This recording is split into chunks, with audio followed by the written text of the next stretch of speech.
Hi ನಮಸ್ಕಾರ. ನಾನಿವತ್ತೊಂದು super ಆಗಿರೋದು ಎಲ್ಲ ಮಿಕ್ಸು ವೆಜಿಟೇಬಲ್ ಪಲ್ಯ ತೋರಿಸ್ತಾ ಇದ್ದೀನಿ. ಫಸ್ಟ್ ನಾನಿಲ್ಲಿ ಕುಕ್ಕರಿಗೆ ಸ್ವಲ್ಪ ಎಣ್ಣೆ, ಅದಕ್ಕೆ ಸಾಸಿವೆ, ಜೀರಿಗೆ, ಹಸಿಮೆಣಸಿನ್ಕಾಯಿ, ಕರಿಬೇವು, ಈರುಳ್ಳಿ ಹಾಕ್ಕೊಂಡು ಚೆನ್ನಾಗಿ ಫ್ರೈ ಮಾಡ್ಕೊಳ್ಳಿ. ನಾನಿಲ್ಲಿ ತರಕಾರಿಗೆ ಕ್ಯಾರೆಟು, ಬೀನ್ಸು, ಆಲೂಗಡ್ಡೆ, ತೊಂಡೆಕಾಯಿ, ಹೀರೆಕಾಯಿ, ಸೋರೆಕಾಯಿ ಮತ್ತು ನೆನೆಸಿಟ್ಕೊಂಡಿರೋ ಕಡಲೆಕಾಳನ್ನೂ ಹಾಕ್ಕೊಂಡಿದ್ದೀನಿ.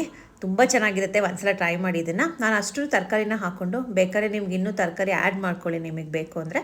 ಸ್ವಲ್ಪ ಅರಿಶಿಣದ ಪುಡಿ, ರುಚಿಗೆ ಬೇಕಷ್ಟು ಉಪ್ಪು ಹಾಕ್ಕೊಂಡು ಸ್ವಲ್ಪ ನೀರು ಹಾಕ್ಕೊಂಡು 2 ವಿಷಲ್ ಕೂಗಿಸ್ಕೊಂಬಿಡಿ. ನಾನಿಲ್ಲಿ ಮಸಾಲೆಗೆ ಬೆಳ್ಳುಳ್ಳಿ, ಶುಂಠಿ, ಹಸಿಮೆಣಸಿನ್ಕಾಯಿ, ಕಡಲೆ, ಕೊತ್ತಂಬರಿ ಸೊಪ್ಪು ಮತ್ತು ಹಸಿಕಾಯಿ, ಅದಕ್ಕೆ ಒಂದು ಸ್ವಲ್ಪ ಜೀರಿಗೆ ಹಾಕ್ಕೊಂಡು ಅದನ್ನು ನಾನು ರುಬ್ಬಿಟ್ಕೊಂಡೆ.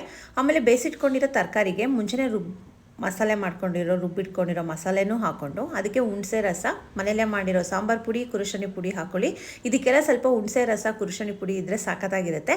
ಒಂದು ಕುದಿ ಬರ್ತಿದೆ ಅಂತ ಆದಮೇಲೆ 2 ಸ್ಪೂನ್ ತುಪ್ಪ ಹಾಕ್ಕೊಂಡ್ರೆ ರೊಟ್ಟಿಗಾಗಲಿ ಚಪಾತಿಗಾಗಲಿ ಸಖತ್ತಾಗಿರೋ ಪಲ್ಯ ರೆಡಿ ಆಗುತ್ತೆ. ಒಂದ್ಸಲ ಟ್ರೈ ಮಾಡಿ ಹೇಗಿತ್ತು ಅಂತ ಹೇಳಿ. ಬಾಯ್.